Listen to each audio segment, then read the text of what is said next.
शुक्लां ब्रह्मविचारसार परमा माद्यां जगद्व्यापिनीं वीणा पुस्तकधारिणीं भयदां जाड्य अंधकारपहम् हस्ते स्फाटिकमालिकां विदधतीं पद्मासने संस्थितां वन्दे तां परमेश्वरीं भगवतीं बुद्धिप्रदां शारदां येनाक्षरसमाम्नायो मधिगम्यो महेश्वर कृत्स्नं व्याकरणं प्रोक्तं तस्मै पाणिनये नमः। वाक्यकारं वररुचिं भाष्यकारं पतञ्जलिं पाणिनिं सूत्रकारं च प्रणतोऽस्मि मुनित्रयम् नत्वा सरस्वतीं देवीं शुद्ध्यां गुण्यां करोम्यहं पाणिनीये प्रवेशाय लघुसिद्धान्तकौमुदीम्। ॐ ह्रीं ह्रीं ॐ ऐ औ क्षयवरट्लं यमगणनं झपयो गडदस जब गडदस खप चट चटतौ कपय सससर हल माहेश्वराणि सूत्राणि। पूर्व के पाठ में हम चर्चा कर रहे थे तिङन्त प्रकरण में भवादि गण की शुरुआत हुई है। तो पूर्व के पाठ में हमने चर्चा की थी इस सूत्र की, लह कर्मणि च भावे च कर्म केभ्यः।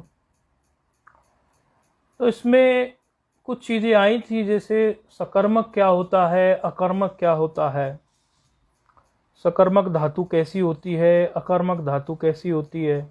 तो सकर्मक धातु का लक्षण बताया था और अकर्मक धातु का भी लक्षण आप लोगों को बताया था। जहां फल और व्यापार का व्यधिकरण हो, अर्थात फल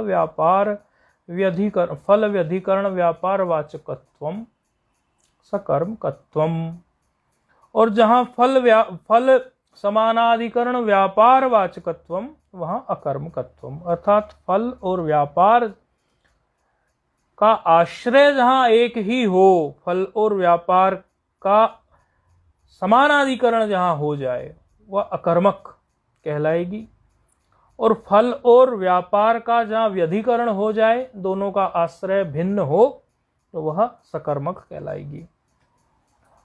सामान्य रूप से समानाधिकरण को आप लोग जानते ही हैं। समानाधिकरण का मतलब एक ही अधिकरण हो, दोनों का समान ही अधिकरण हो। और व्याकरण के रूप में जब इसका लक्षण करते हैं, व्याकरण जो समान विभक्तिकत्वम समानार्थकत्वम व समानाधिकरणत्वम, समान विभक्तिकत्वम अर्थात समान विभक्ति हो, समानार्थकत्वम समानार्थ हो उनका, समानार्थकत्वम व समानाधिकरणत्वम। ये समानाधिकरण का लक्षण है।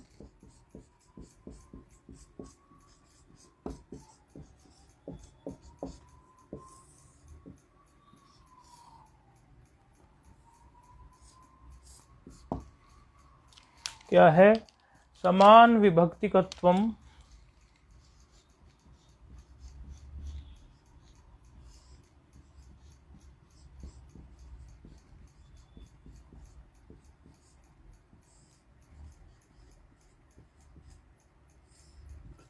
अर्थात समान विभक्ति हो जिसमें, समान विभक्तिकत्वम समानार्थकत्वम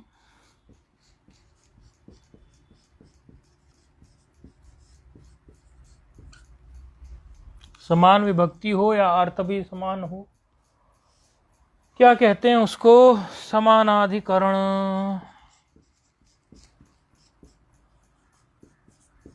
ठीक है।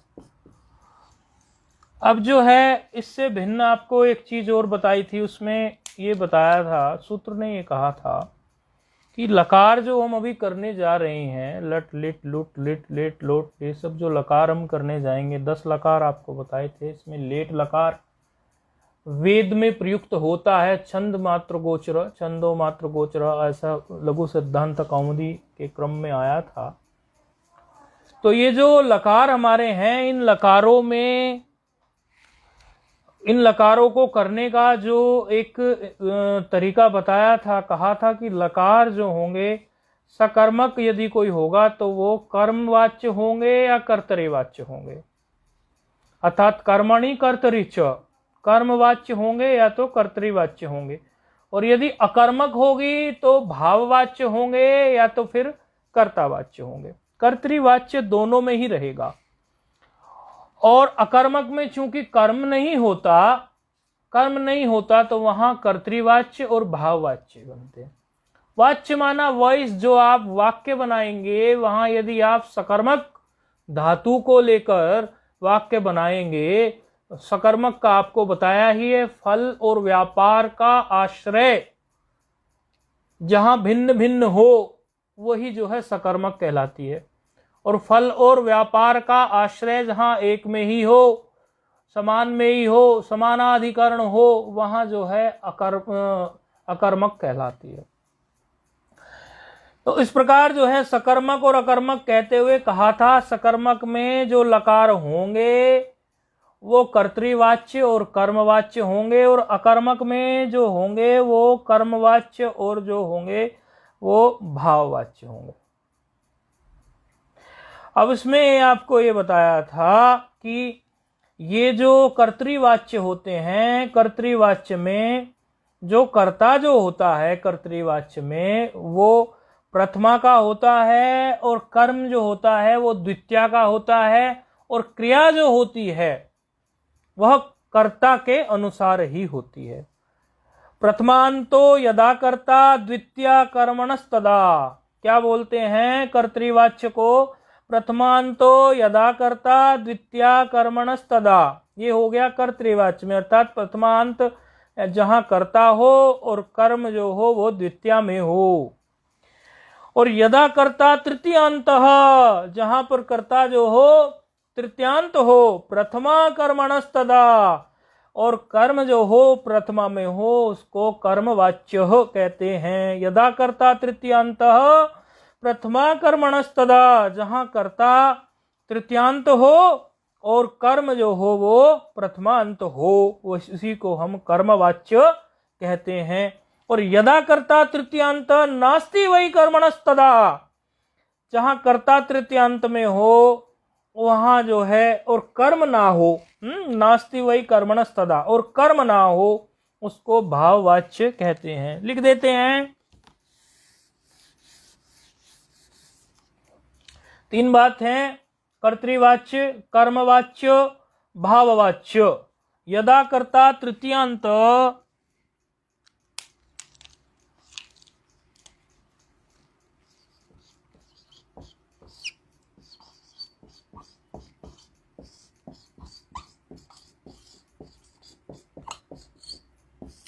यदा कर्ता तृतीयांत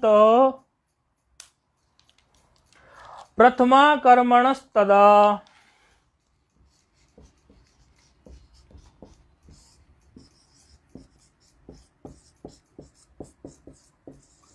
क्या कहते हैं उसको? कर्तृवाच्य,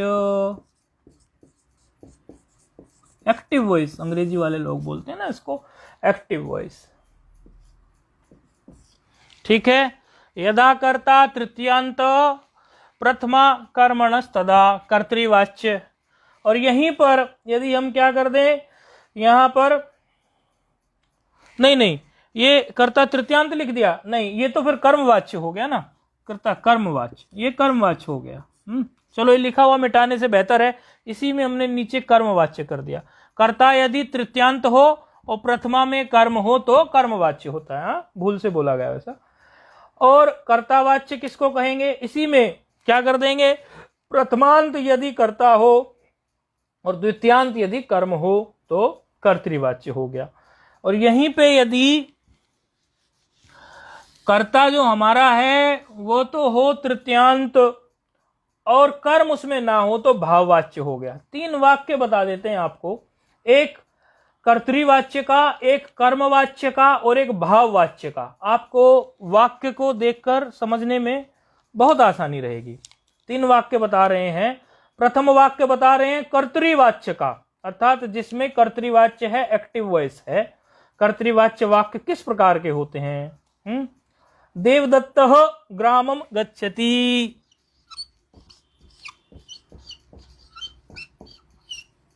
देवदत्तः ग्रामं गच्छति, ये एक वाक्य हो गया। देवदत्तः ग्रामं गच्छति। दूसरा वाक्य ये किसमें हो गया? कर्तृवाच्य। कर्ता कौन है इसमें? देवदत्त, और क्रिया भी देवदत्त के अनुसार ही गच्छति है। यहां पर कर्तृवाच्य में ऐसा ही होता है। दूसरा वाक्य ले देते हैं जिसमें कर्ता तृतीया में आएगा, और देखो ग्रामम जो है, रामम की तरह ग्रामम जो है ये द्वितीया है, देवदत्त जो है वो प्रथमा एक वचन है, और गच्छति तो अभी आप आगे बनाएंगे ही, आगे प्रथमा की एक वचन की ही है। आगे यदि हम इसको कर्मवाच्य में बोलना चाहें इसी वाक्य को, तो कर्ता को तृतीया में ले जाएंगे, तो और यहां पर जो है कर्म जो होगा वो प्रथमा में ले जाएंगे, और कर्म के अनुसार ही क्रिया ले लेंगे। जैसे कर्ता को तृतीया में ले जाइए, देवदत्तेन, देवदत्तेन, इस प्रकार हो गया। देवदत्तेन ग्रामः, देखो प्रथमा में आ गया, ये ग्रामम से उठकर सीधा ये प्रथमा में आ गया, ग्रामः। और गम्यते, ग्रामः के अनुसार गम्यते। अच्छा, ये क्या हो गया? हमारा कर्मणि हो गया, अर्थात कर्मवाच्य हो गया। अब इसी को भाववाच्य में ले जाएं, वहां कर्म होगा ही नहीं। और कैसे बनेगा? देवदत्तेन भूयते, देवदत्तेन भूयते माना होना, देवदत्त है ऐसा, और क्या है? तो इस प्रकार ये 3 वाक्य जो हैं आपको कर्तृवाच्य, कर्मवाच्य और भाववाच्य के समझने में आपको आसानी रहेगी। ये सब पूर्व के पाठ का ही अंग चल रहा है, अभी अगला सूत्र हमने शुरू नहीं किया, ये पूर्व के पाठ की ही बात आपकी चल रही है।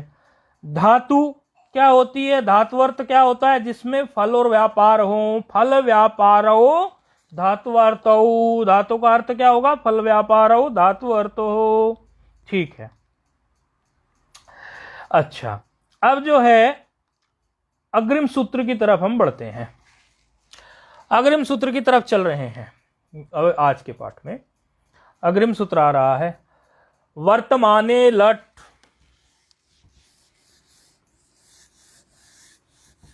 वर्तमाने लट। अगला सूत्र है वर्तमाने लट।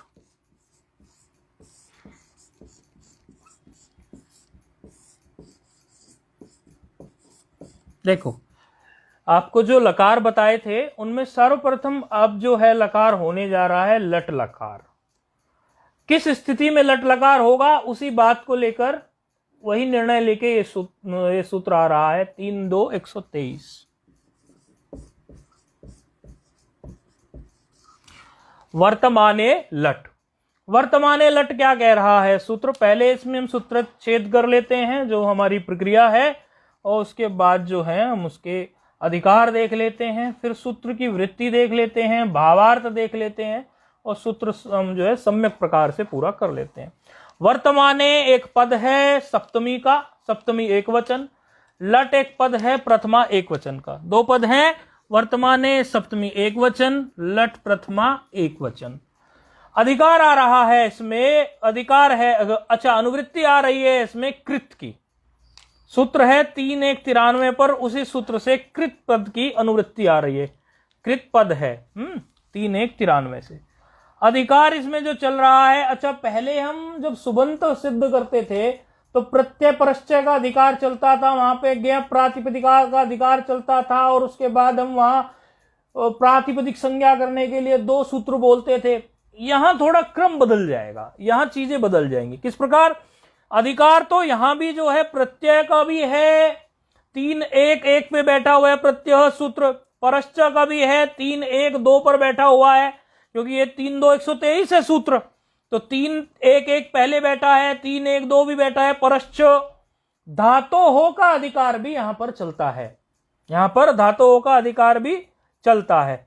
और एक चीज, जैसे वहां पर हम क्या करते आ रहे थे, वहां पर हम कृत तद्धित समासाश्च से और आपका जो है प्रातिपदिक संज्ञा करने के लिए 2 सूत्र हम प्रयोग करते आ रहे थे। तो दोनों अर्थवत धातु प्रत्यय और कृत तद्धित समासाश्च। यहां है हमें धातु संज्ञा करनी है, क्योंकि जब तक धातु संज्ञा नहीं होगी तब तक हम जो है उसका प्रयोग कैसे कर सकते हैं। तो उसके लिए आप जो पूर्व में सूत्र पढ़ के आए हैं, भुवादियो धात्वा, बार बार इसको आपको रिकॉल करना है। प्रत्यय, परश्च, भुवादियो धात्वा, इस प्रकार और धातों का अधिकार, ये सब सूत्रों को आपको कॉल करना है। वहां के आपको प्रातिपदिक संज्ञा करने वाले सूत्र को नहीं लेना है और गैर प्रातिपदिकाद इत्यादि को नहीं लेना है। तो यहां जो अनुवृत्ति है प्रत्यय की है, परश्च की है, धातुओं की है, इन सब की अनुवृत्ति आ रही है, और वर्तमाने की भी है, आदि उद्याश्च की भी है। अब जो है इसके बाद हम सूत्र का अर्थ कर लेते हैं। वृत्ति कह रही है वर्तमान क्रिया वृत्तेर धातोर लट स्यात्। वर्तमान क्रिया की यदि बात कहोगे, यदि वर्तमान काल की बात कहोगे, तो धातु से परे लट प्रत्यय हो।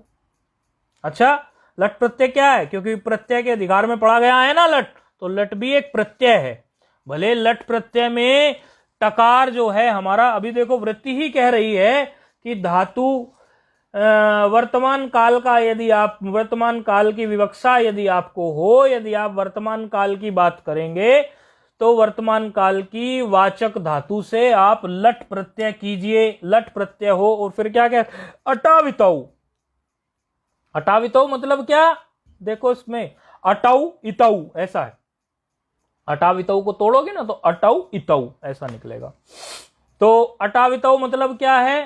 कहते हैं ये जो लट प्रत्यय आप करेंगे, इस लट में जो टकार है, ये टकार चला जाएगा किससे? हलंत्यम से।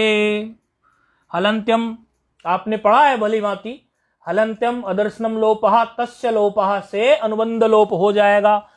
ये टकार के लिए टकारित हुआ, और अकार भी इत हो जाएगा। लकार उत्तरोत्तर जो अकार है वह भी इत हो जाएगा। वह किससे हो जाएगा? उपदेशे अज अनुनासिक इत से। क्यों? ये चंद्र बिंदु दिख रहा है, अनुनासिक है, और टकार किससे चला जाएगा? इत हो जाएगा हलंत्यम से। तो इस प्रकार ये इत हो जाएंगे, तो लकार मात्र शेष रह जाएगा, इसीलिए इसको लकार कहते हैं। इनमें जब ये सब चले जाते हैं, लकार क्यों कहते हैं इनको? ला ही मात्र शेष बचता है। तो वर्तमान काल की यदि विवक्षा है तो आप वर्तमान काल में लट लकार का प्रयोग कीजिए, अर्थात वर्तमान काल में जो प्रत्यय होगा वो लट प्रत्यय होगा। और लट प्रत्यय में अटावितौ का मतलब हो गया कि टकार चला जाएगा और लकार उत्तरोत्तर अकार भी इत हो जाएगा, अनुबंध लोप हो जाएगा। फिर कह रहे हैं वृत्ति में उच्चारण सामर्थ्यात लक्ष्यनेत्वम।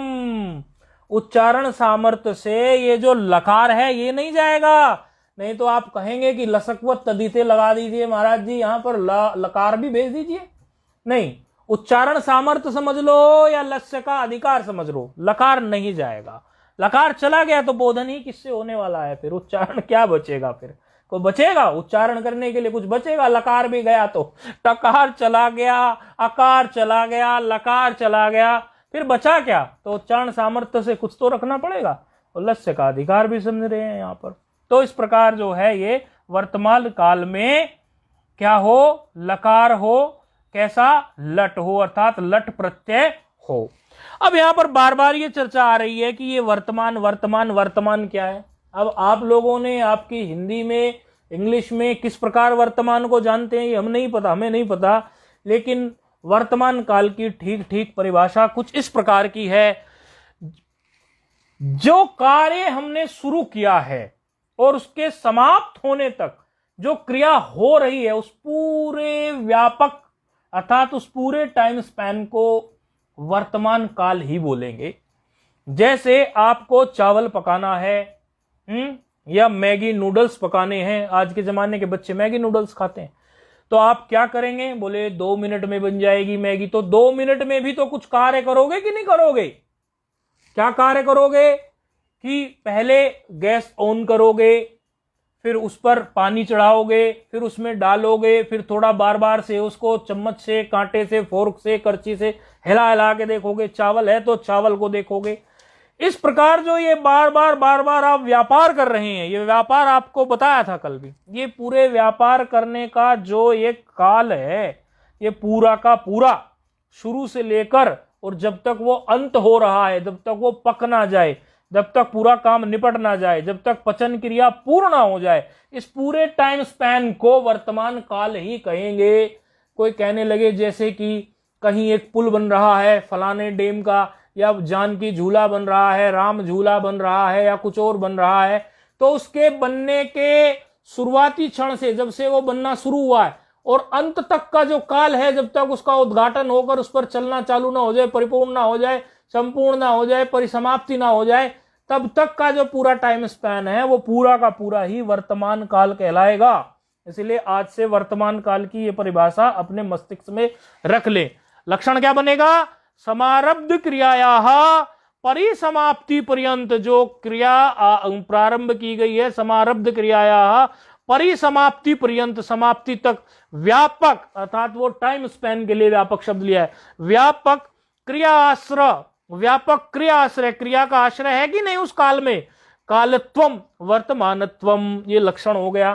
तो इस प्रकार जो है वर्तमान काल अब आपकी समझ में भली भांति आ गया होगा। ठीक है, अब ले लेते हैं, कह रहे हैं सब सर्वप्रथम कोई ना कोई धातु तो हमें लेनी पड़ेगी।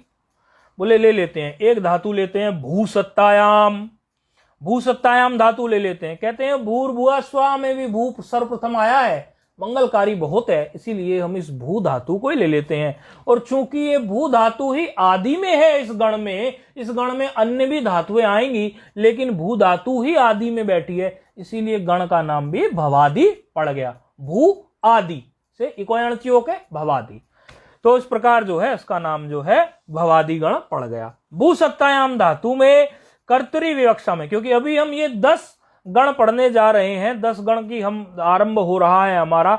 भवादिगण, अदादिगण, जुहोत्यादिगण, दिवादिगण, स्वादिगण, तुदादिगण, रुधादिगण, तनादिगण, क्रियादिगण, चुरादिगण, ये 10 गण है। भवादिगण, अदादिगण, जुहोत्यादिगण, दिवादिगण, स्वादिगण, तुदादिगण, रुधादिगण, तनादिगण, क्रयादिगण, चुरादिगण, इन 10 गणों को हम लेंगे और प्रत्येक में जो भी धातु पूर्व में रखी हुई है उसी धातु के नाम से उस गण को उस हिसाब से रख दिया गया। ये तो आप पढ़ते जाएंगे गण को तो पता चलता जाएगा। अभी भवादि गण में भू धातु को प्रथम लिया गया है, तो इस पर श्लोक भी है, इस पर आप श्लोक भी एक याद रख सकते हैं। इस प्रकार जो है कि भवाद्यादो जुहोत्यादिर दिवादि स्वादिरेव च तुदादिश्च रुदादिश्च तने क्रियादि चुरादयः।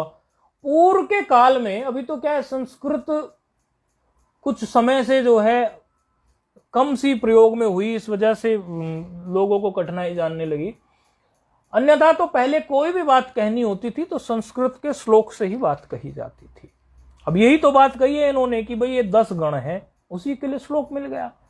भवाद्यादौ जुहोत्यादिर दिवादि ही स्वादिरेव च तुदादिश्च रुदादिश्च तन्क्रियादि चुरादयः, ऐसे ही होता था पहले।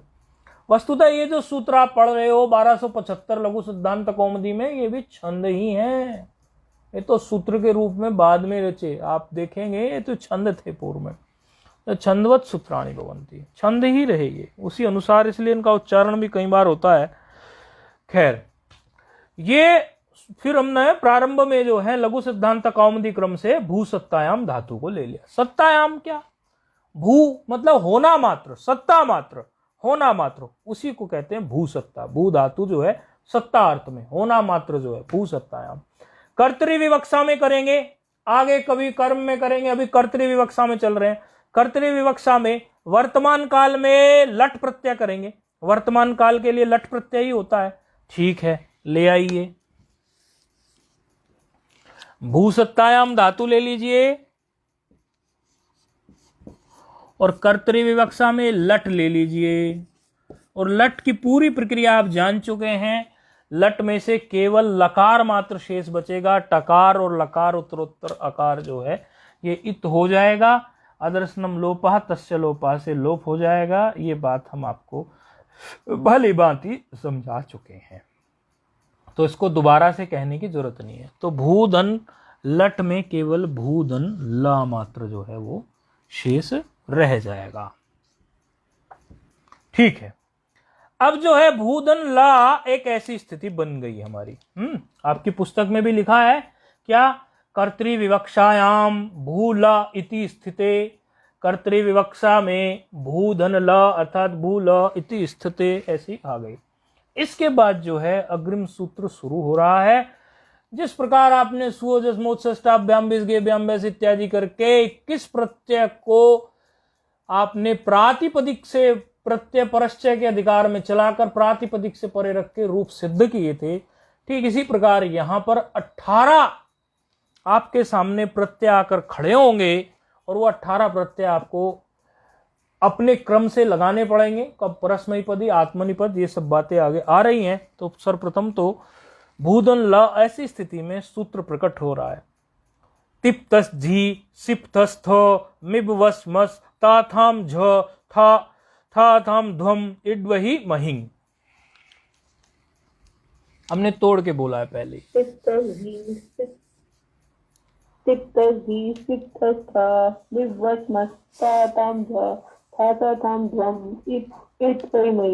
हाँ, सूत्र है तिप्तस झी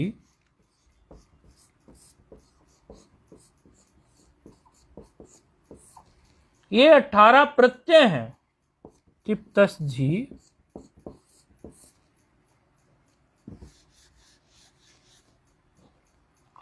सिप्तस्थ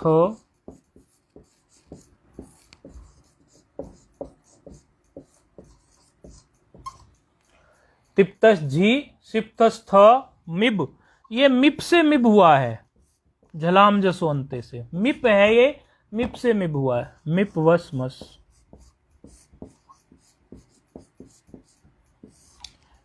मिप वस मस ता ताम ज। अच्छा, इसमें एक चीज आपको बता देंगे, आपकी लघु सिद्धांत कौमुदी में ये लिखा है ता ऐसे और फिर ताम ऐसे लिखा है, तो आपको पढ़ने में एक कठिनाई होगी कि आताम कैसे लिखेगा। तो अकसवर्ण दीर्घ है। कहीं किसी हिंदी की टीका में क्या है कि अवग्रह चिन्ह देकर स्पष्ट बोधन कर दिया है ता आताम का, आ के लिए 2 अग्रह चिन्ह दे दिए हैं, लेकिन लघु सिद्धांत कौमुदी में जो है आपका वो सीधे सीधे जो है ये ता के साथ ता लिख दिया। तो आपको लगेगा कि ता के साथ ये कैसे निकलेगा, तो ये ता और ताम जो है ये आताम झ, ता आताम झ ऐसे है। इसमें इन्होंने जो है अका सवर्ण दीर्घ तो लगाया, लेकिन उसमें जो है स्पष्ट बोधन के लिए 2 अवग्रह चिन्ह इन्होंने नहीं दिए लघु सिद्धांत कौमुदी में। तो ये बात आप देख लेना उससे, क्योंकि पूर्व के आचार्य तो वैसे समझो पाणिनि जी ने तो अवग्रह चिन्ह का प्रचलन चलाया भी नहीं था, ये तो बाद में ही चलाया, तो इसमें कोई त्रुटि नहीं है। था, फिर है ना आपका थास वाला, थासा, थासा थाम, थाशा थाम,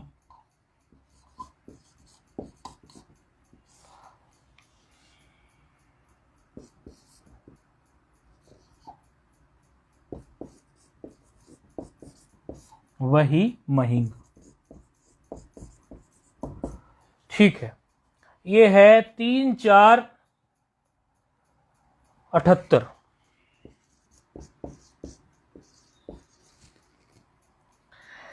प्रत्यय है इसमें, क्या कह रही है वृत्ति, एते अष्टादश लादेशाः स्युः। 2-3 नंबर टिप्पणी भी है इस पर। 3 नंबर टिप्पणी क्या कह रही है, ननु एकस्य लस्य स्थाने, ये एक लकार के स्थान पर, मतलब ननु माना पूर्व पक्षी ने प्रश्न कर दिया, इन्होंने तो कह दिया कि ये सब अष्टादश प्रत्यय यानी ये 18 प्रत्यय लकार के स्थान पर होंगे। अभी जो आपने ये बात कही थी भूधन ल, इस भूधन ल के स्थान पर 18 प्रत्यय होंगे। भूधन ला के स्थान पर ये जो आपने लिखा था भूधन ल, इस लकार जो है इस लकार के स्थान पर ये 18 प्रत्यय हों, ऐसा ये सूत्र कह रहा है। 3 नंबर टिप्पणी में पूर्व पक्षी ने प्रश्न खड़ा कर दिया, ननु एकस्य लस्य स्थाने कथम अष्टादश आदेशा भवेयु इति चेत प्रधानम गुणावृत्तिरिति न्यायेन प्रधानादेश अनुरोधेन एकस्यैव लस्य पुनः पुनरुच्चारणार्थ। कह रहे हैं यहाँ आप एक के स्थान पर ये 18 प्रत्यय कैसे कर देंगे? तो बोले उसका जवाब अभी आ रहा है, चिंता मत करो। ये कैसे? बोले अभी आप एक काम कीजिए, ये लकार के स्थान पर 18 प्रत्यय कर दीजिए, खले कपोतन न्याय से आकर खड़े हो जाएंगे। अब जो है आगे क्या कह रहे हैं? आगे कह रहे हैं कि आप ये 18 प्रत्यय कौन कौन से हैं इनको बिल्कुल अलग अलग तोड़कर कंठस्थ कर लें, बार बार ये आने वाले हैं। तिप्तस झी, सिप्तस थ, मिप वस मस, ता ताम झा, क्रम से इनको लिख लें आप पूरा, और क्रम से लिख के इनको आप 18 प्रत्यय को याद कर लें, क्योंकि इनमें एक बार 9 प्रत्यय प्रयोग होंगे, फिर 9 प्रत्यय प्रयोग होंगे, ये बार बार आपको प्रत्येक धातु का रूप सिद्ध करने में प्रयोग होने वाले हैं। ऐसा नहीं है कि इनसे आपका कोई पीछा छूट जाएगा, पीछा नहीं छूटने वाला है। ठीक है, तो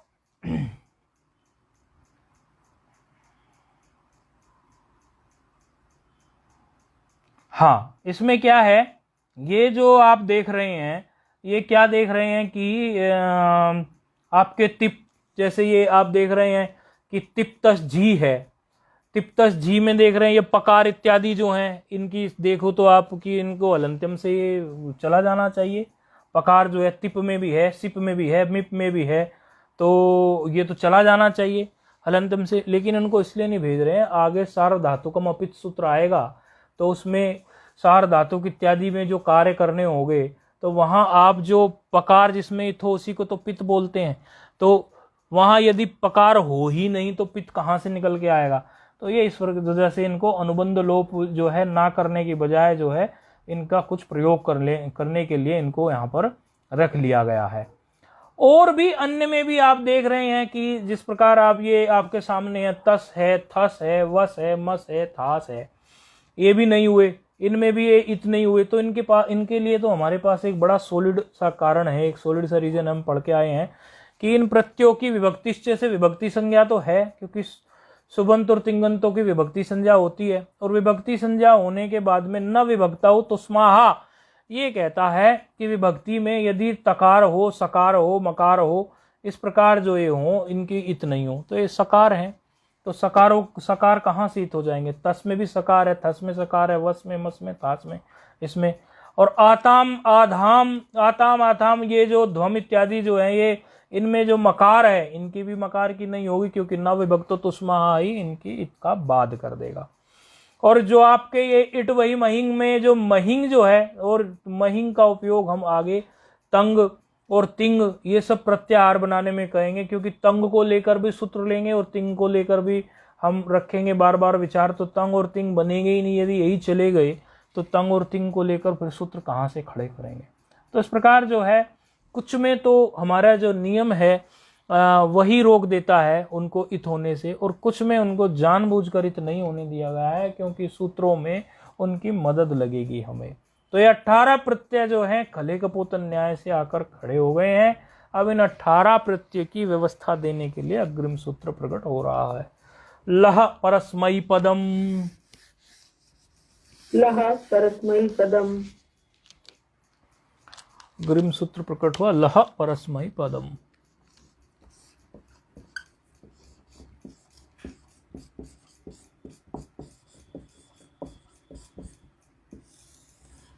सूत्र है लह परस्मई पदम, और सूत्र की जो संख्या है अष्टाध्यायी में जो एड्रेस है उसका वह है 1499।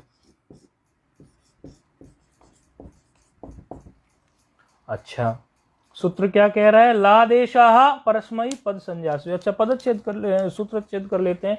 ला एक पद है षष्ठी का, षष्ठी एक वचन है, प्रथमई परस्मई पदम जो है प्रथमा एक वचन का है, स्थान षष्ठी है लहा में, तो आदेश का अध्यार भी कर लिया जाएगा।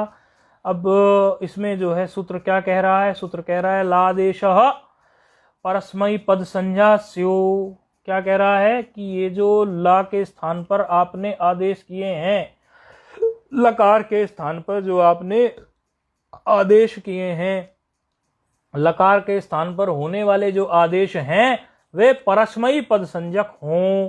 ला के स्थान पर 18 हुए हैं, तो 18 के 18 इनके हिसाब से तो ला परस्मयी पद के हिसाब से 18 के 18 परस्मयी पद हो गए, लेकिन अग्रिम सूत्र आकर और कुछ व्यवस्था दे देगा। सर्वप्रथम तो सामान्य बात कही जाती है, फिर आगे किसी अपवाद सूत्र इत्यादि को रखकर फिर उसमें जो है विशेष व्यवस्था दे दी जाती है। जैसे आपके सामने आपने पढ़ा था सूत्र अर्थवत धातु प्रत्यय प्रातिपदिकम, उसमें आपने कहा था कि इस प्रकार आपको लेके चलना है, इनकी प्रातिपदिक संज्ञा होगी। फिर उसमें से स्पष्ट बोधन कर दिया था कि अप्रत्यय इत्यादि की प्रातिपदिक संज्ञा होगी, तो यानी प्रत्यय ना हो तब प्रातिपदिक संज्ञा होगी। लेकिन फिर दूसरे सूत्र में कृत तद्धित समासाश्च में कुछ जो है प्रत्यय को लेके भी प्रातिपदिक संज्ञा कर दी थी। तो इसी प्रकार लह परस्मयी पदम ने तो सामान्य रूप से कह दिया कि ये जो लकार के स्थान पर आप 18 प्रत्यय लेके आए हैं, इन सबकी परस्मयी पद संज्ञा हो, ये परस्मयी पद कहलाएं। लेकिन अग्रिम सूत्र जो है विशेष सूत्र आके वो भी संज्ञा सूत्र है, एक और व्यवस्था हमारे सामने दे जाएगा।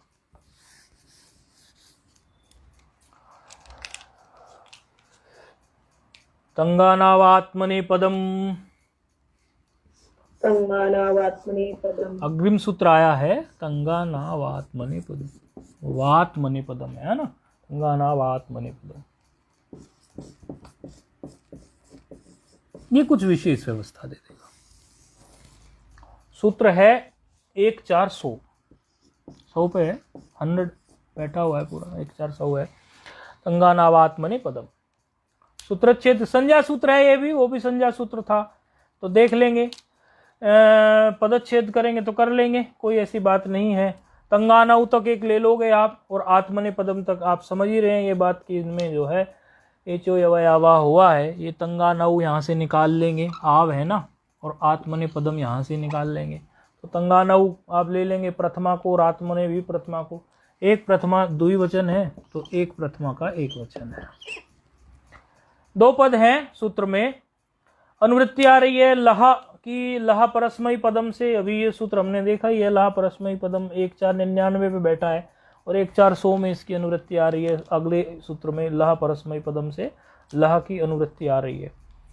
समास है, आगे समास अभी आने वाले हैं, थोड़ा थोड़ा समास पर भी ध्यान देंगे। जैसे ये पद बना है आपका, क्या बना है पद आपका, ये तंगानऊ। तो तंगानऊ कैसे बना है, तंगानऊ में क्या क्या चीजें हैं। समास जो बनता है वो कुछ पदों को मिलाकर, समस्त होता है ना, समसनम समास, कुछ पदों को मिलाकर समास बनता है। संधि क्या होती है, कुछ वर्णों को जोड़ने से बनती है। समास जो होते हैं वो कुछ पदों को जोड़ने से बनते हैं। तो तंग च आनश्च तंगानऊ, यानी इसमें क्या, तंगानऊ में 2 चीज है, तंग है और आन है। ले आन कहाँ से आ गया तो भी बताएंगे।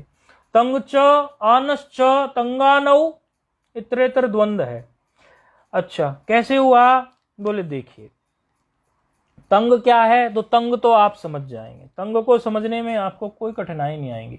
अभी आप जो ये प्रत्यय करके आए हैं, तिप्तस झी, सिप्तस थ, मिप वस मस, इस प्रकार के जो प्रत्यय हैं, इसमें आप तंग तो समझने में आपको कोई कठिनाई नहीं आएगी।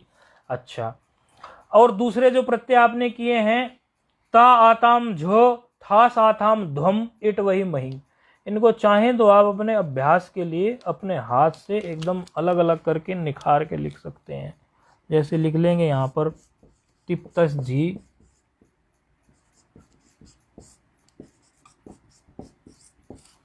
हम थोड़े लिख रहे हैं, आप अपने जो है जो डिस्प्ले वाले हैं वो भले कराएं तो कराएं, आप अपनी कॉपी पर इनको ठीक से लिख लेंगे। हमारे बोर्ड पर लिखने की एक मर्यादा है, हर चीज़ बोर्ड पर हम नहीं लिख सकते, उसमें समय बहुत लग जाएगा। तो ये इस प्रकार हमने लिखे। तो दूसरे ये जो हैं, हमने अभी आत्मने पद का जिक्र आ रहा है, तो तंग को ले लेते हैं हम, तंग वालों को ले लेते हैं। तो तंग कहाँ से शुरू हो रहा है, ता आताम झ, ये आपका जो सूत्र है इसमें आप देखेंगे पहले 9, तिप तस झी 3 हो गए, सिप थस था फिर 6 हो गए, फिर मिप वस मस फिर 9 हो गए। तो ये पहले 9 अलग निकाल दो। अब बाद के 9 जो हैं उनके लिए सूत्र कुछ कह रहा है। क्या कह रहा है बाद के 9 के लिए, कौन कौन से हैं बाद के 9, ता आताम झ, ता आताम, ये प्रत्यय हैं और कुछ भी नहीं है, आप इसमें कोई कंफ्यूज नहीं हुए, चढ़ जाएंगे जबान पर। जो पहली बार विद्यार्थी पढ़ता है तो उसको लगता है कि ये क्या है। थास ये प्रत्यय है, आथाम थास आथाम ध्वम। फिर क्या है, इट वही महिंग।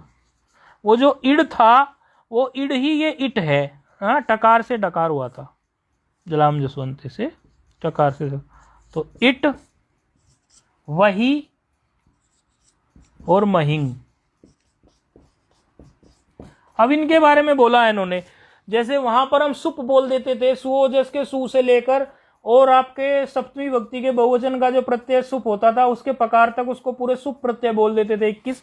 यहां पर इसी तरह ता से लेकर और ये आपके महिंग, ये ता ले लिया प्रथम और महिंग कंकार ले लिया तो तंग बोल दिया इनको।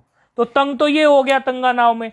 अब आ गई आन की बात की। आन क्या है, तंग तो आपको भली भांति समझ में आ गया। अब आन क्या है, तो 3 प्रत्यय हैं, उन 3 प्रत्ययों का शॉर्टकट ले लिया है आन। शानच, कानच और चानच। इन तीनों में शानच, कानच और चानच प्रत्यय में तीनों में क्या आया है, शानच, कानच और चानच में तीनों में आन आया है। प्रत्यय जो है हमारे शानच, कानच और चानच, इन तीनों में जो है आन आया है, तो इन तीनों में से ही आन निकाल लिया, इसी को आन कहा। तो क्या कह रहा है सूत्र, अब अच्छे से समझ में आ जाएगा। तंग प्रत्याहार शानच कानचौ।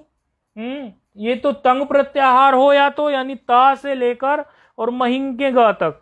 तंग प्रत्याहार का मतलब क्या हो गया, ता है, आताम है, झ है, थास है, आथाम है, ध्वम है, इट है, वही है, महिंग है। तंग बोलते ही ये 9 आपके मस्तिष्क में आ जाने चाहिए। तो तंग प्रत्याहार शानच कानचौ चेत, क्या कह रहे हैं, इत संज्ञा स्यु, चेत संज्ञा स्यु। हाँ, ये जो संज्ञा की गई है, इत तुमने गलत बोला, ये चैत संज्ञा स्यु। ये क्या कह रहे हैं, ये कह रहे हैं कि ये जो आप इसमें ये प्रत्यय हैं तंग प्रत्याहार के, ता आताम झ, था साताम ध्वम, इट वही महिंग, ये प्रत्यय जो हैं, और इससे अलावा शानच कानच आदि जो प्रत्यय हैं, शानच कानच प्रत्यय, ये आप पढ़ेंगे। ये प्रत्यय जो हो इनको आत्मनेपद प्रत्यय हम कहेंगे, ये आत्मनेपद संज्ञक होंगे। देखो पहले सभी प्रत्यय को 18 को उन्होंने परस्मयी पद कह दिया था पूर्व के सूत्र में, लह परस्मयी पदम में, लेकिन तंगानावात्मने पदम से ये स्पष्ट कर दिया कि ये जो तंग है अर्थात बाद वाले 9 जो है, ता तम झ था साथाम ध्वम इड वही महिंग जो है, इनको आत्मने पद कहा जाएगा आज से। और सानच कानच प्रत्यय भी जो होंगे वो आत्मने पद होंगे। तो एक तरह से ये पूर्व सूत्र का अपवाद ही हो गया। उसने तो सभी को कह दिया था, लेकिन इसमें से इन्होंने व्यवस्था दे दी कि हम जो है बाद के 9 प्रत्यय को जो है क्या कहेंगे, आत्मने पद कहेंगे। जब बाद के 9 आत्मने पद कह दिए तो सामान्य रूप से आप ये अंदाजा लगाओगे कि 2 ही प्रकार की बातें अभी हुई है, परस्मयी पदी और आत्मने पदी। तो प्रथम 9 हम परस्मयी पद कह सकते हैं, बोले ठीक है कह देना परस्मयी पदम, लेकिन इसके विशेष द्योतन के लिए भी आगे भी इसके विशेष द्योतन के लिए सूत्र भी आएगा। लेकिन ये एक सामान्य मोटी बात आप समझ सकते हो कि ता ताम झ था साथाम ध्वम इट वही महिंग जो है आत्मने पद प्रत्यय ठहरा दिए गए, किसके द्वारा, तंगानावात्मने पदम सूत्र के द्वारा। अच्छा, अब अग्रिम सूत्र आता है, विधि सूत्र है, और जो विधि सूत्र है वो क्या कहने जा रहा है उसको ले लेते हैं।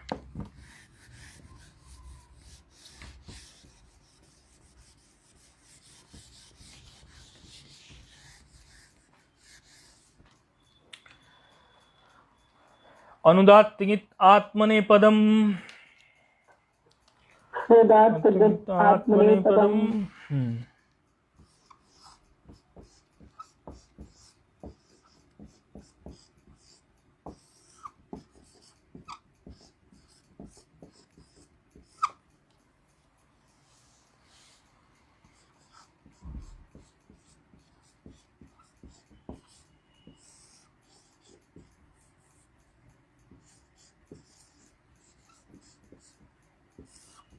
एक 3:12 पे सूत्र बैठा है, अष्टाध्यायी में एड्रेस इसका 1-3-12 है। सूत्रच्छेद पद देख लेंगे। अनुदात गित एक पंचमी का पद है, पंचमी एक वचन का ये पद है, आत्मने पदम प्रथमा का है, ये आप पहले से देख के आए हैं। 2 पदों का ये सूत्र है। धातो हो ये आ ही रहा है। अच्छा, जब आप भू से ये ला करेंगे तो भू की पहले धातु संज्ञा करेंगे, ध्यान रखना। किससे? भुवादेव धातुवः से। ये बार बार भुवादेव धातुवः को याद रखना। भुवादेव धातु, जैसे वहां पर पहले, क्योंकि बिना धातु संज्ञा किए हुए आप प्रत्यय लाएंगे कैसे? क्योंकि प्रत्यय से धातुओं से ही हो रहे हैं ना। जब उसकी धातु संज्ञा ही नहीं है तो फिर कैसे करेंगे? जैसे वहां पर प्रातिपदिक से ही तो सारे प्रत्यय होते थे, तो प्रातिपदिक संज्ञा करने के लिए हम सूत्र का उच्चारण करते थे, तो प्रातिपदिक संज्ञा होती। उच्चारण माना उनको ध्यान में रखें, ठीक है। अब ये क्या कह रहा है सूत्र? ये कह रहा है अनुदात्तेतो गितश्च धातोरात्मने पदम स्यात्। क्या कह रहा है कि अनुदात्तेतो, जिस धातु का अनुदात्तेतो तोड़ेंगे तो अनुदात्त इतो, ऐसा है ना, ये अनुदात्त इतो, अनुदात्त जिसका इत हुआ हो।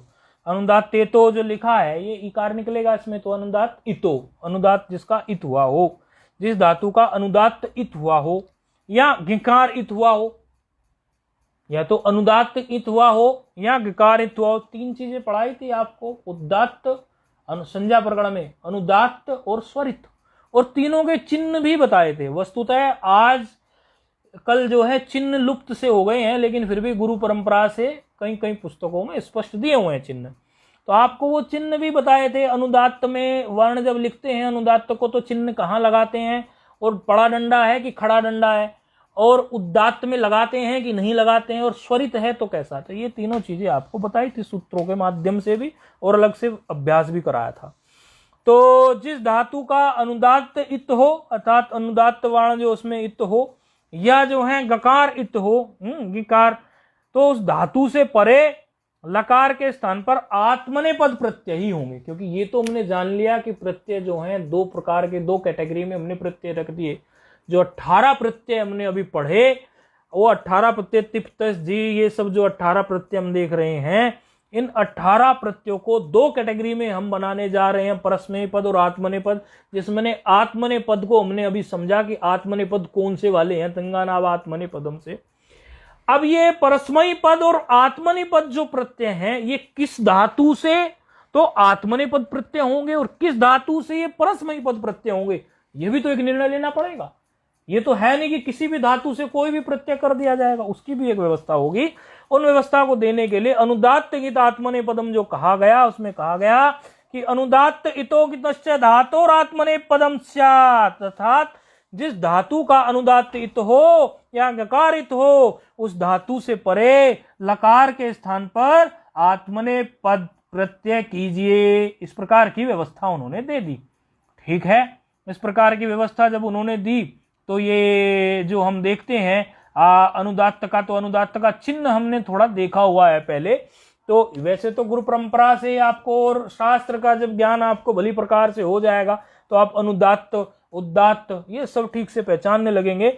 लेकिन आपको चिन्ह जो बताए गए थे वहां पर ये बताया था कि पड़ा डंडा 180 डिग्री पर जो नीचे को पड़ा डंडा होता है उसे अनुदात्त कहते हैं। जैसे कुछ इस प्रकार की अनुदात्त धातु ले लीजिए।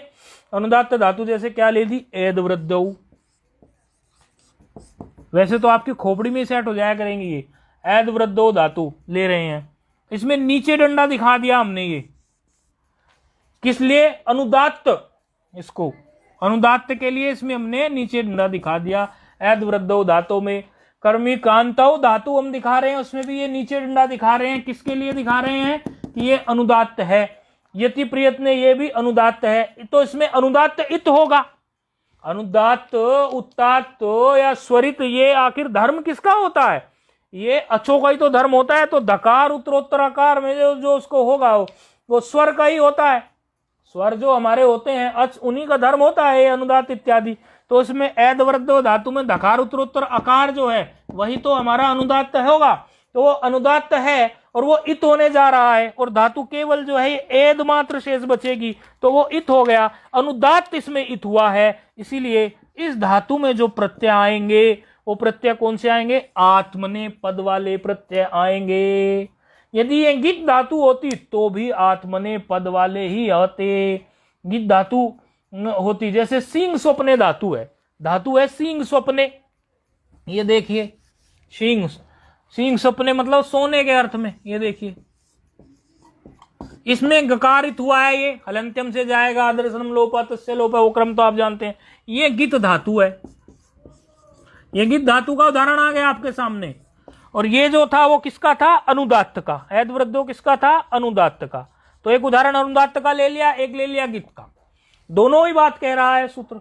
तो इस प्रकार की जो धातुएं होंगी, या तो उनका अनुदात्त हुआ हो या उनका जो है गकारित हुआ हो, इस प्रकार की धातुओं से जो प्रत्यय होंगे वो आत्मने पद में होंगे, अर्थात उसमें प्रत्यय जो होंगे वो आत्मने पद वाले होंगे।